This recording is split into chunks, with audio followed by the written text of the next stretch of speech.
I want to first start just to get your response to the sound we played of JD Vance in the previous segment, where he basically says he's going after Randy Weingarten, and he basically says, like, if you don't have your own children, like, stay the hell away from ours. You shouldn't be a teacher involved in education if you don't have your own children. And this is now a whole body of stuff where he really seems to have it out for folks that don't have kids. I'm just curious your reaction to that. The guy is a weirdo. It's really quite simple. All I know is, no, sir, you will not get a third term. That's not going to happen. I mean, the Supreme Court going to have to find a big boy and big girl panties. Brace yourselves. Jasmine Crockett just flattened JD Vance and Donald Trump into political pancakes, and I've got the syrup ready. Metaphors soared, wigs practically vanished, and careers seemed to gasp for air. If you think you've witnessed drama before, think again. This was next-level chaos. Whatever you're doing, pause. Crockett's words demand attention, a seatbelt, maybe even a fire extinguisher. This wasn't just a meltdown, it was a total obliteration. Stick around, this spectacle deserves your eyes.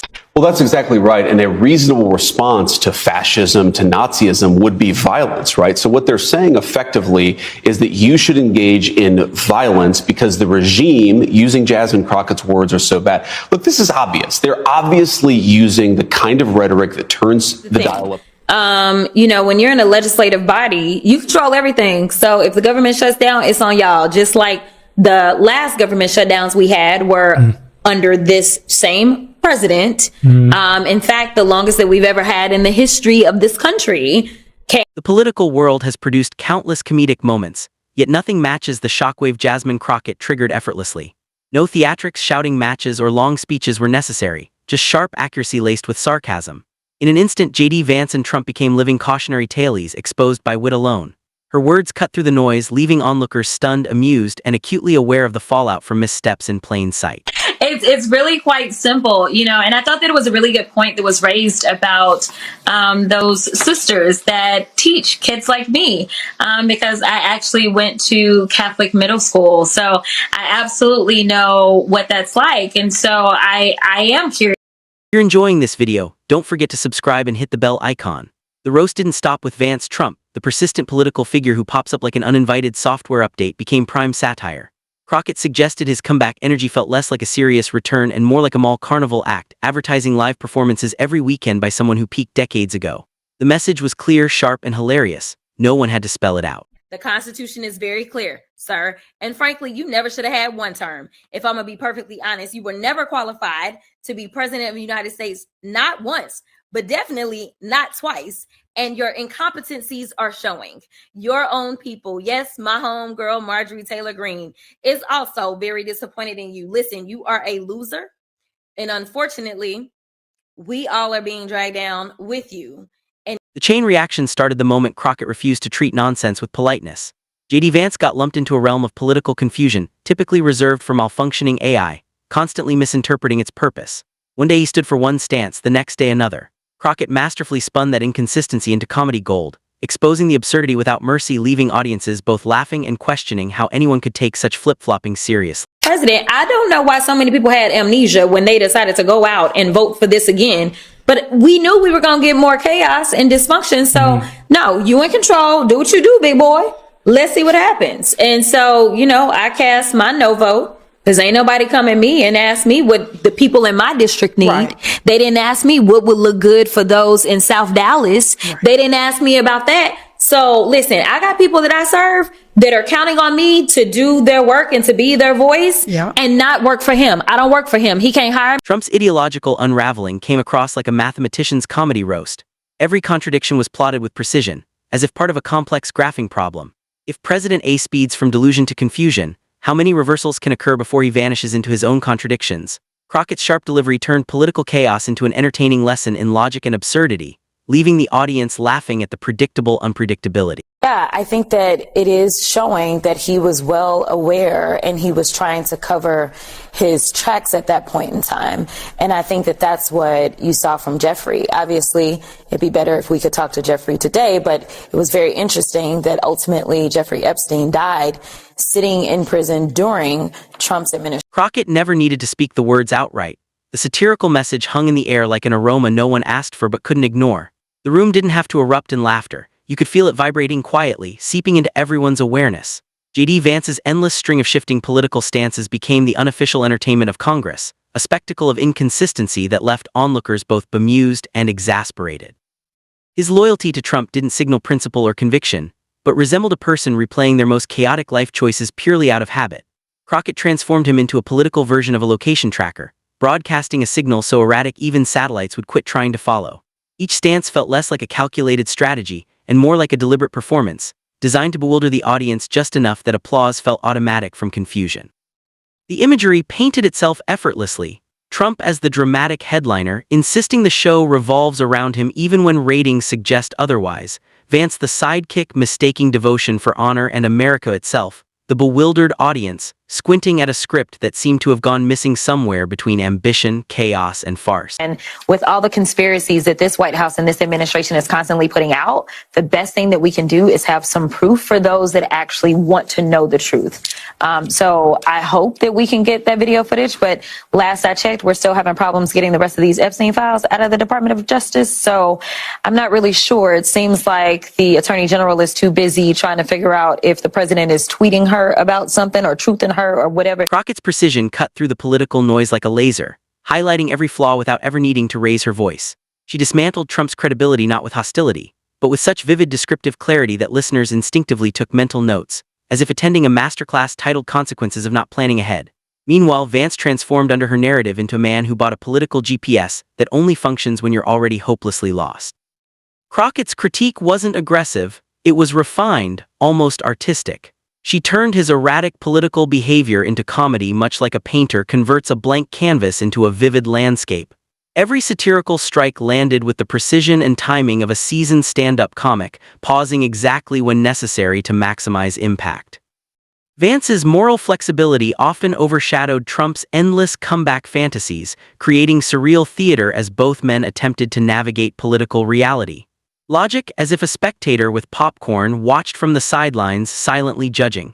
The shifts between roasting Vance and roasting Trump flowed seamlessly, smoother than silk. One moment, Vance stumbled through attempts to maintain a coherent persona. The next, Trump performed the political equivalent of constructing a skyscraper out of cardboard and wishful thinking. Crockett orchestrated it all, blending insight, satire, and timing into a performance that was as entertaining as it was illuminating. Had on Representative Marlon Stutzman earlier. He's a Republican, and he tried to make the case that President Trump is the most investigated person in the world, and he has not been accused of any criminal wrongdoing here. What do you make of that? Listen, they will do and say anything to cover themselves. You know, I will admit that Donald Trump has been investigated more than the normal, but he just happens to be more corrupt and more criminal than any other president than we've had. I will point out he is the only president who has been convicted of 34 felony convictions that we've ever had. Spectacle was never that of an aggressor. She didn't need to fight, her commentary did the work effortlessly. She didn't target emotions, she targeted patterns. And once those patterns were exposed, the comedy wrote itself. JD Vance became the embodiment of adapting for applause rather than principle, while Trump appeared as a man clinging to the political stage purely through a refusal to step down.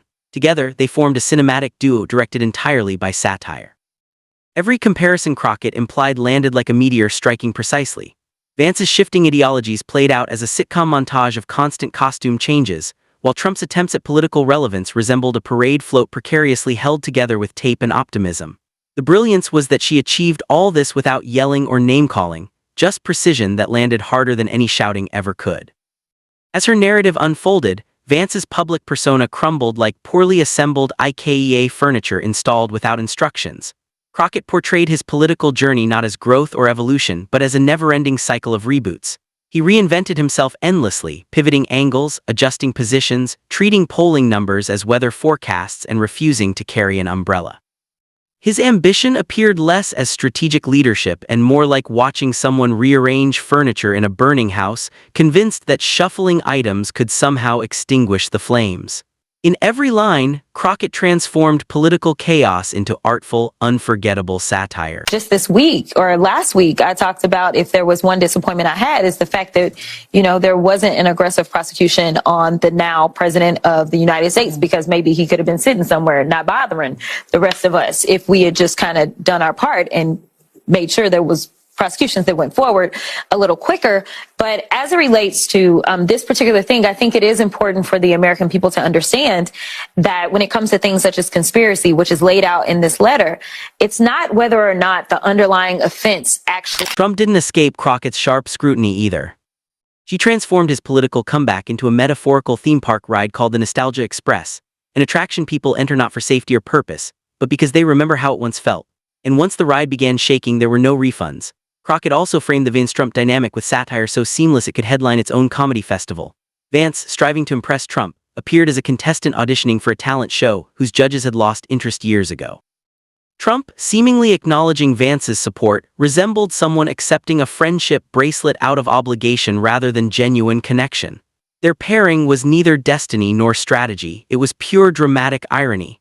By this point, the roast had become cinematic, not confrontational, an exposition of absurdity rather than conflict. Crockett illustrated that professionalism doesn't resemble cosplay, leadership shouldn't mimic improv theater, and political behavior shouldn't look like a chaotic popularity contest. Every observation highlighted the ridiculousness with clarity and precision, turning political spectacle into artful satire, exposing the flaws of both men while maintaining elegance and wit. Her commentary proved that humor can illuminate truth without shouting, exaggeration, or personal attack. Yes.